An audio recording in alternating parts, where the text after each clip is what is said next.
Greater সহজভাবে কিভাবে দাঁড়ালো করা যায় আবার পরিষ্কারও করা যায় সেটা দেখাবো। আশা করছি আজকের ভিডিওটি আপনাদের কাছে অনেক অনেক ভালো লাগবে।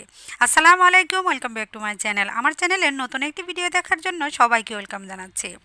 আশা করছি যে যেখান থেকে আমার ভিডিওগুলো দেখছেন সবাই অনেক ভালো আছেন, সুস্থ আছেন। আমি আলহামদুলিল্লাহ আপনাদের সকলের দোয়া এবং আল্লাহর রহমতে অনেক অনেক ভালো আছি। এইখানে আমি দুটি মেশিন নিয়েছি, একটা হচ্ছে আলু কুচি করার, আরেকটা হচ্ছে চিপস তৈরি করার। চিপস বানানোর যে মেশিনটা সেটা প্রায় 4 বছর বয়স হয়েছে, আর আলু যে পলার মেশিনটা সেটা হচ্ছে 7 বছর বয়স হয়েছে। কিন্তু দেখে কিন্তু বোঝা যাচ্ছে না আমি সবসময় কীভাবে পরিষ্কার করে রাখি এবং দাঁড়ালো করি সেটা আমি আপনাদের সাথে দেখাবো।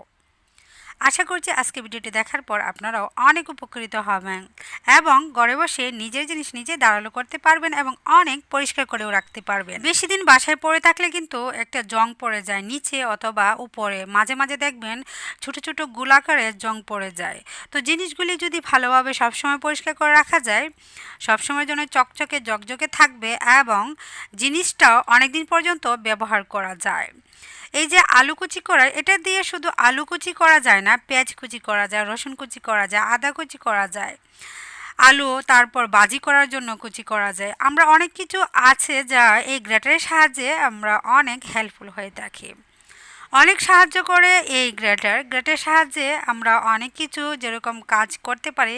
সেই ক্ষেত্রে এটাকে বেশি ব্যবহারের ফলে অনেক সময় দেখা যায় যদি আলু কুচি করা হয়, আলুর দাগটা থেকে থাকলে যে কষ জাতীয়, এটা যদি পরিষ্কার করা না যায় দাঁড়ালেও কমে যায় আর দেখতে কালসে কালসে ভাব চলে আসে এরকম গ্রেটারের মধ্যে। তো এই গ্রেটারগুলিকে কিভাবে আপনি পরিষ্কার করবেন এবং দাঁড়ালো করে রাখতে পারবেন সেই পদ্ধতিটাই আমি নিয়ে আসলাম। আশা করছি অনেক অনেক ভালো লাগবে। সেই ক্ষেত্রে প্রথমে যেটা লাগছে মাজনি। মাজনি কম বেশি সবার বাসায় পাওয়া যায়, মাজনি না থাকলেও হবে। মাজনি ছাড়াও আমরা প্লেট মেজে থাকি যে সোবলাগুলি দিয়ে অন্য, ওইগুলি দিলেও হবে। তো আমি মাজনি দিয়ে দেখাচ্ছি। প্রথমে সামান্য একটু বিম লাগিয়ে নিয়েছি। যখনই জং ধরা শুরু করবে, মনে হবে যে কালচে ভাব চলে এসেছে, তখনই আপনি হচ্ছে গ্রেটারটাকে মাজনিতে একটু বিম লাগিয়ে উল্টা পাশে ঘষে নেবেন।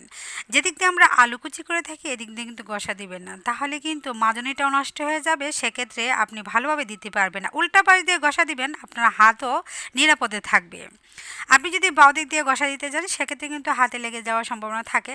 আর সাইড দিয়েও জং পড়া শুরু করে দিয়েছে, এই জং পড়াগুলিকে মাজনির সাহায্যে একটু ঘষা দিলেই দেখবেন খুব সুন্দর সাদা চকচকে ঝকঝকে হয়ে এসেছে। এরকম গ্রেটার সবার বাসায় আছে, কারণ এটার দাম খুবই অল্প পরিমাণ, 20 টাকা থেকে শুরু করে 150 টাকারও আছে।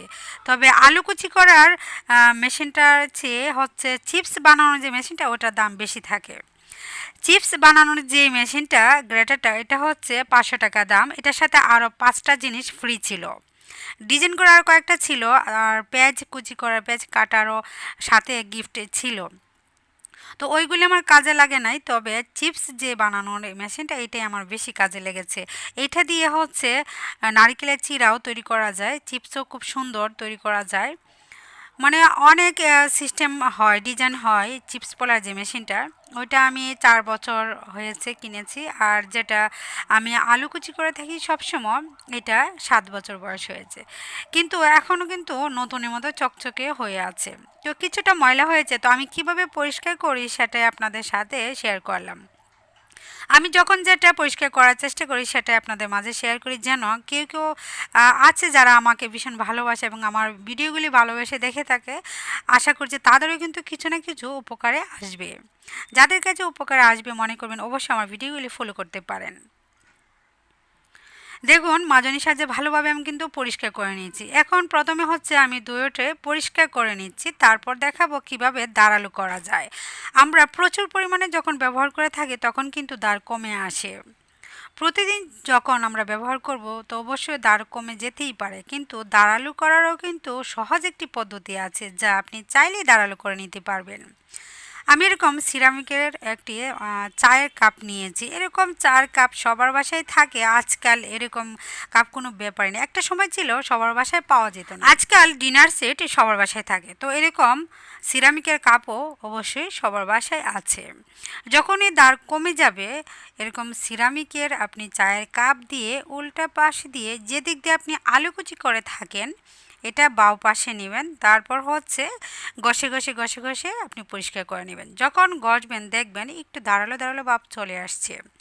আপনি উপরের অংশে নিচের অংশে আপনার যেখানেই মনে হবে যে ধারালো কমে গিয়েছে প্রত্যেকটা জায়গায় এইভাবে ঘষে নেবেন, দেখবেন অনেকটাই ধারালো হবে।